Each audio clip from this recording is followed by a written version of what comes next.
My name is Larry, and I'm 57 years old. I own a garage. Not just any garage, but one I built from the ground up. Every inch of it reflects my blood, sweat, and determination. My journey began when I was just 17, working my first job in auto repair. I was an apprentice back then, learning the trade under the watchful eye of my uncle. For 8 long years, I saved every dime I could.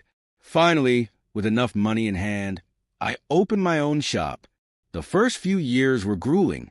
I worked relentless hours, often staying late into the night just to keep the business afloat. But little by little, my persistence paid off. Decades of hard work transformed that small operation into a thriving enterprise. 30 years later, it's something I'm incredibly proud of. But my career wasn't the only journey I took. There was love, too. Her name was Riley. We met at an auto show while she was still in college. Our conversation felt effortless, as if we'd known each other for years. Something just clicked. We exchanged phone numbers and promised to stay in touch. Living in separate cities wasn't easy, and our early relationship relied on long phone calls. Months later, she visited me in person. That visit solidified our connection. It was undeniable. We had something special. Then life threw Riley a curveball. Her parents passed away unexpectedly, leaving her without financial support to continue her education. Without a second thought, I reached into my savings and paid for her tuition. She cried, hugging me tightly, overwhelmed by the gesture. In that moment, I knew she was the one. 5 years later, she moved in with me. Armed with her law degree, she landed a job at a local firm. Our lives felt full. On weekends, we'd hike together, exploring nature's quiet beauty. One unforgettable Sunday, after a long trek to the top of a hill overlooking the city, Riley did something that left me speechless. She knelt down, pulled out a ring, and asked me to marry her. I'm not often at a loss for words, but that moment caught me off guard. Of course, I said yes. She slipped the ring onto my finger, grinned, and declared, "From now on, you're mine forever." 3 weeks later, we were married in a small, intimate ceremony. Our life together was filled with joy. We had 2 children, Maria, now 19, and James, who's 18. Maria is in college, and James is chasing his passion as the lead guitarist for a local rock band. With the kids growing older and starting their own lives, I found peace. I'd built a successful business, raised 2 amazing children, and supported my wife as she pursued her dreams. I'd never been to college myself, and people sometimes saw me as a rough, unpolished man. But I didn't care what others thought. I knew who I was. Then everything changed. After 20 years of marriage, I knew Riley's habits better than anyone. I'd seen her at her best and her worst, and I'd learned to recognize when something wasn't right. When she took a new job at a prestigious law firm, I noticed a shift. Late nights at the office became more frequent. Her confidence grew, not in the way I'd seen before, but with an air of entitlement. Then there was her boss, a flashy lawyer known for his big wins in court. From the moment she mentioned him, I had a bad feeling. I'm a patient man, but patience has its limits. For 3 months, I observed, I listened, and I put the pieces together. Her overtime excuses didn't hold up. I'd had enough. One night, I confronted her.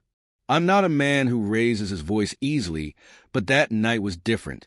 Riley had never seen me like that before. It took less than 20 minutes for her to break down and admit everything. Yes, she'd been sleeping with her boss.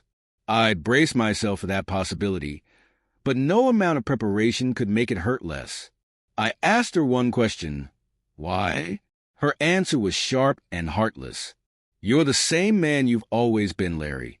You never changed, never grew. You're still wearing the same old clothes and running that garage like it's your entire identity. I want more. I want to be with someone who commands respect at parties, someone people admire. You're not that man. Her words hit harder than any punch. I'd sacrificed so much for her. paid for her education, helped raise our kids, and gave her a loving, stable home. I'd always believed love was about loyalty and partnership, not power and status. So, you're throwing away 25 years together because I'm not some arrogant show-off? I asked. That's your reason? Her face hardened. Face reality, Larry. I'm going to be with Robert. You'll have to accept it. If you fight me, I'll destroy you. I'll divorce you, drain you dry, and take everything. Even that garage you're so proud of. I stayed quiet for a moment, watching her, not with anger, but with clarity. I'd never seen her more clearly than I did right then. Slowly, I smiled. It wasn't forced or bitter. It was calm, knowing.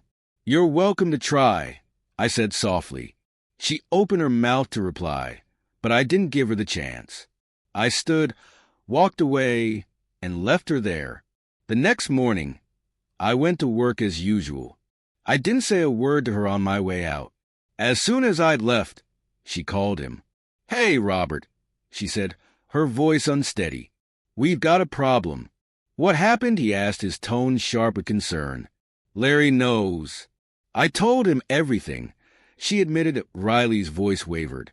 "I'm looking for a partner who's my equal, a man with the strength to lead, not someone who bends to my every whim. That's the plain truth of it. But I'm not here to vilify Larry. He's a self-made man, someone who built his business from scratch. It's that very business that kept a roof over our heads, paid for the kids' education, and even supported me when I decided to go back to school." She hesitated, conflicted. When we rehearsed what I'd say, it felt like I had every right to want someone like you.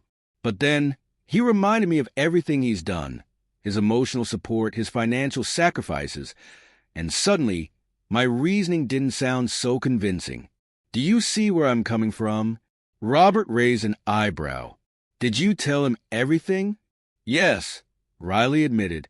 "I told him, Robert. I told him that if he didn't cooperate, the firm would back me to the end in a divorce and leave him with nothing. And..." Her voice faltered. "Here's the thing, he didn't even flinch. None of it seemed to faze him. He just kept saying he couldn't believe I'd throw him aside after all he'd done for me. And I'll be honest, Robert, that hurt. I tried to make him understand that it wasn't about discarding him. It was about wanting more for myself. But I'm not sure he believed me. I don't want to lose him." Robert's eyes narrowed. "More for yourself, huh?" "Riley, that's a slap in the face." She swallowed hard as he continued.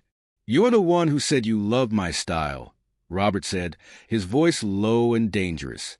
"You're the one who told me I'd taken you places your husband never had. Didn't you say you'd never experienced anything like this before?" "Yes," she whispered. "I did. But you also said Larry's the only other man you've ever been with. He's always been gentle with you." "Gentle," Robert sneered. "And I'm not, huh? I'm the one who's rough, commanding, and you love every second of it." "Yes," Riley admitted quietly. "Then get used to it," he declared, his tone final. "Because I'm not going anywhere. Your husband's just going to have to accept that he's not in charge anymore. I am. I'm the alpha now, and that's not changing. Still," he added with a smirk, "I'd hate to think I ruined your marriage after 25 years. Here's an idea. I'll draft some paperwork and pay him a visit this afternoon. Just leave me the address to his workshop." "What paperwork?" Riley asked nervously. "Oh, you know the usual," Robert replied with a grin. "Restraining orders to keep him away from you, me, and your house. Orders to freeze his business accounts until a settlement's reached. I'll drown him in so much legal red tape, he'll be begging for a lifeline. It's the same playbook we use on every poor fool too blind to see it coming." "That's cruel," she murmured. "Cruel?" Robert's eyebrow arched. He'd be lucky to walk away with the clothes on his back. By the time I'm done, he'll be crawling to you for scraps. Welcome to reality, darling." Riley hesitated. "I'm not sure you saw his face this morning." Later that day, around 2 p.m., Robert arrived at Larry's garage. "Mr. Garcia," Mind if I step in? Robert's voice was firm and confident. I know who you are, Larry replied, his gaze cold as steel. Good, Robert said, stepping inside. Then we can skip the introductions. Let's get straight to it. Riley's already told you she's not changing course with me, but she didn't tell you why you're going to accept it. He placed his briefcase on a nearby workbench and snapped it open. You're looking at the owner of the company your wife works for. I've got over 20 lawyers on my payroll, each one a predator. Half of them specialize in divorces. Robert fanned out several documents like a deck of cards. This, he said smugly, is a signed divorce petition. This one's an order to freeze your business accounts. Here's an eviction notice, giving you 24 hours to leave your home. And these are restraining orders. You're to stay at least 200 meters away from me, Riley, her house, and my office. Getting the picture, Larry? He leaned forward, his smirk widening. By the time I'm done, you'll be so tangled in legal knots you won't know which way's up. You'll be too broke to afford a half-rate lawyer. And while you're drowning, I'll still be in your wife's bed. Robert's eyes scanned Larry from head to toe. Sure, you're bigger than me. Stronger, too. But muscle doesn't run the world anymore. Brains do. Here's how it's going to work. I'll keep seeing Riley whenever I please, and you'll see her when she's in the mood. That's how it's been for the last 4 months. So why change it now? Eventually, I'll get bored, and she'll be yours again. He leaned in close, his voice dripping with smugness. Face it, if you'd been enough for her, we wouldn't be here. Take the hit, Larry. Use it as fuel to improve yourself. Women want a man who's in control. I didn't win Riley over with charm. I won by taking charge, just like I'm doing with you. Larry's eyes darkened like a gathering storm. His patience had run out. You done? Larry asked, his voice unsettlingly calm. Robert hesitated for the first time, the smugness wavering slightly. You're like every fool who misunderstands what it means to be an alpha, Larry said, cracking his knuckles. You want me to explain it?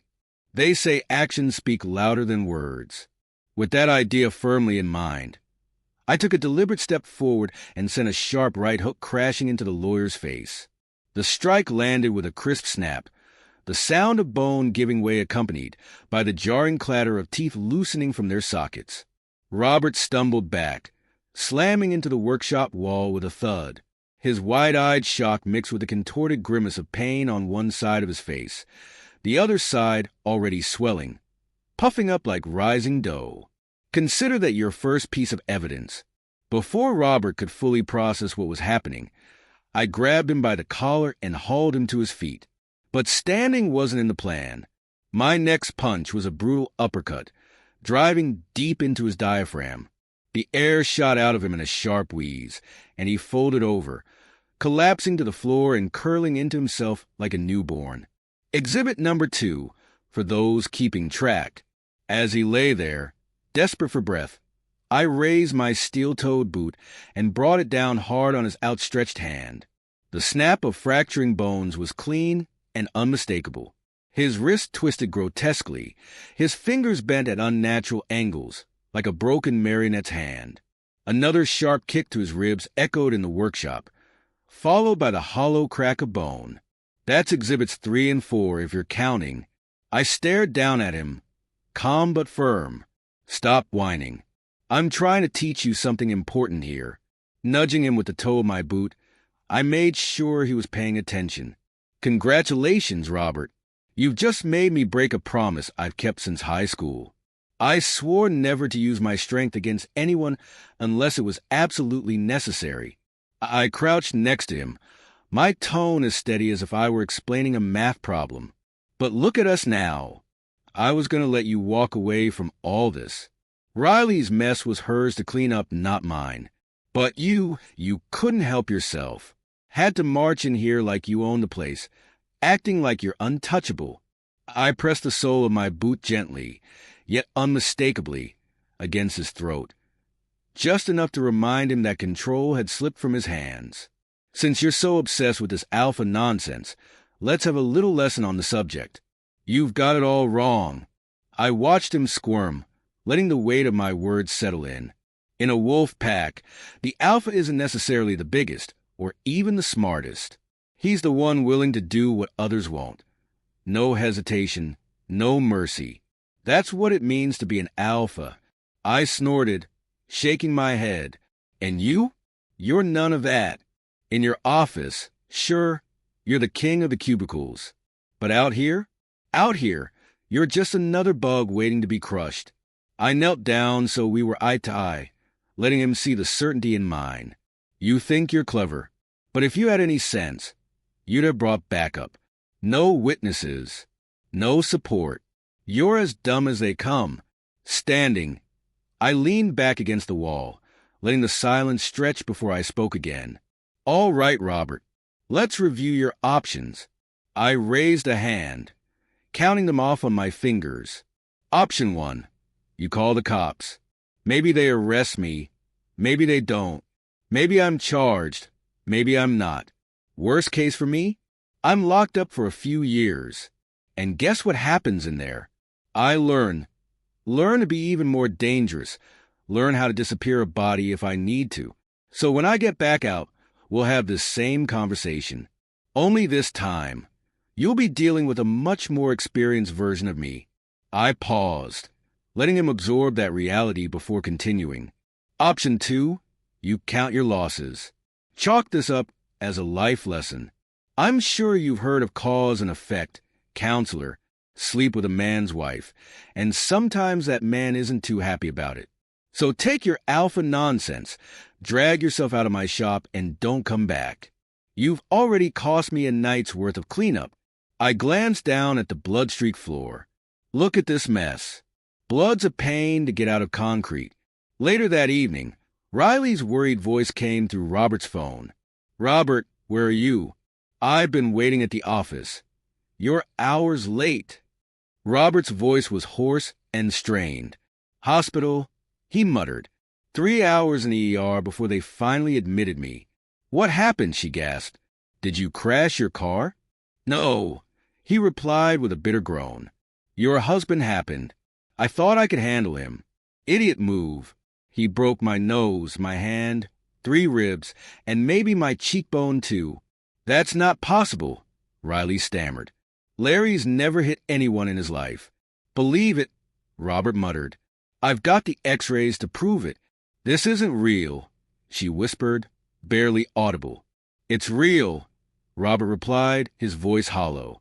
And before you ask, no, I'm not calling the cops. He made it clear this was just a down payment on what's coming if I try.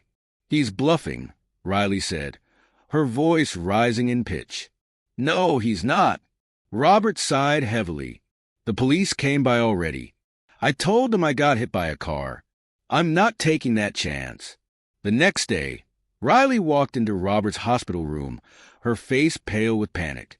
Robert, I'm ruined, she choked out. I drove around for hours, afraid to go home. When I finally did, the locks were changed, bank accounts emptied, credit cards frozen. I've got nothing. You have to help me. Her voice cracked. Robert's gaze was cold. No. No to what? She asked, her voice breaking.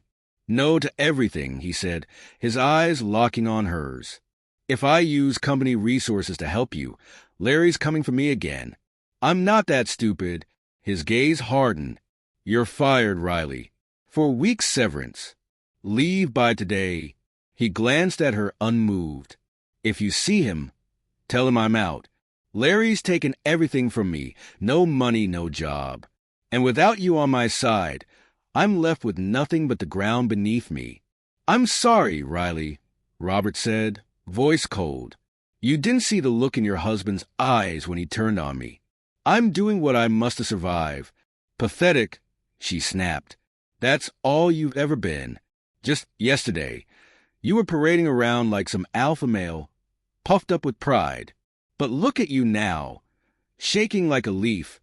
Terrified my husband, a man with 10 times your strength and resolve, might be hiding in the shadows. How did I ever let myself believe you were an upgrade? She laughed bitterly.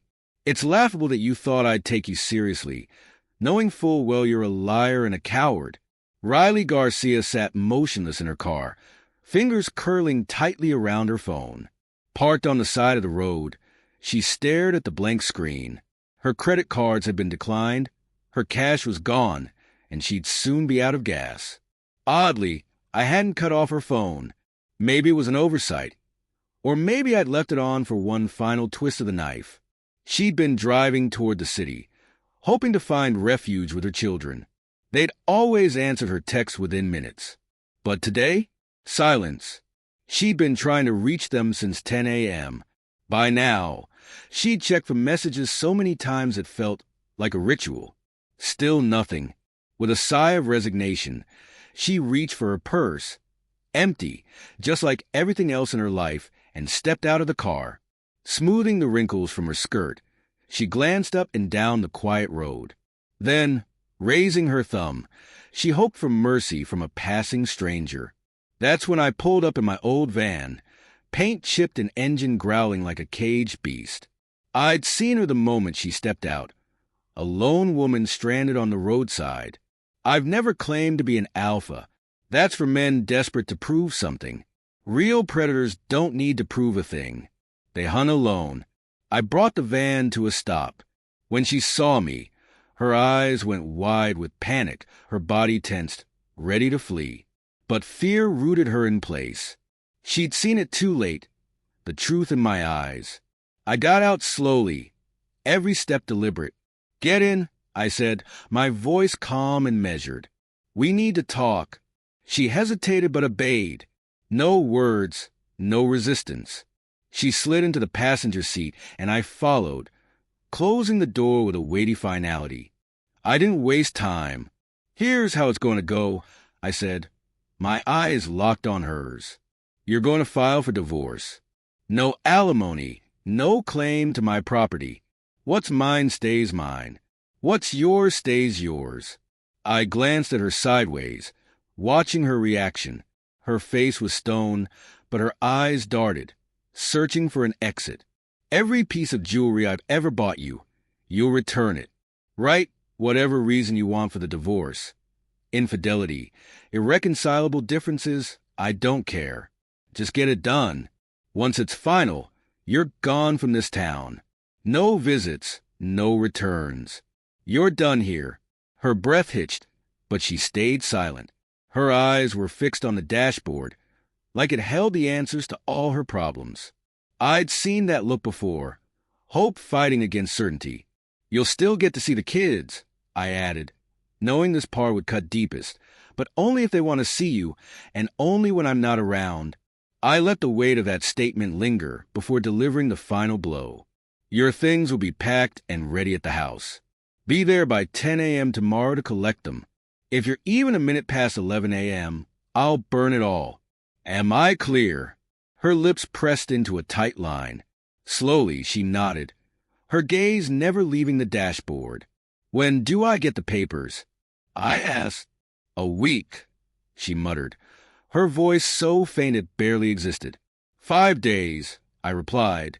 "I want them on my desk in 5 days. Understand?" Another nod. This time, her eyes flickered toward me for just a moment, like she'd seen something she'd rather forget. I'd seen that look too, the look of someone who's realized too late what's been hunting them. Satisfied, I opened the door and gestured for her to get out. She did, and I drove away without so much as a glance in the rear view. By 10:30 a.m. the next morning, she'd already collected her things. 5 days later, the divorce papers were on my desk. Right on time. Irreconcilable differences. That's what she'd written. I laughed when I saw it. Months passed. Freedom came with a signature and a stamp of approval from the court. It was done. Official. I'd like to say I felt relief. Maybe even joy. But there was only stillness inside me. No anger. No peace. Just quiet. I wanted to believe Riley could be loyal, that she'd understand what it means to stand by someone through fire and flood. She never did. To her, I'd always be the man with worn-out clothes and unpolished shoes. She'd never grasp that you don't challenge a man like me. Not a man who's 6 feet 5 inches and refuses to bow. You don't threaten a man like that unless you're ready for what's coming. If she'd chosen to talk to me, instead of trying to play the power game, maybe it could have ended differently. But once the line's been crossed, there's no walking it back. So now I live on my terms. Alone, if that's what it takes. Maybe I'll die alone too. That's the way it is for apex predators. No pack, no tribe, just one hunter, walking the edge of the world. And that's fine by me.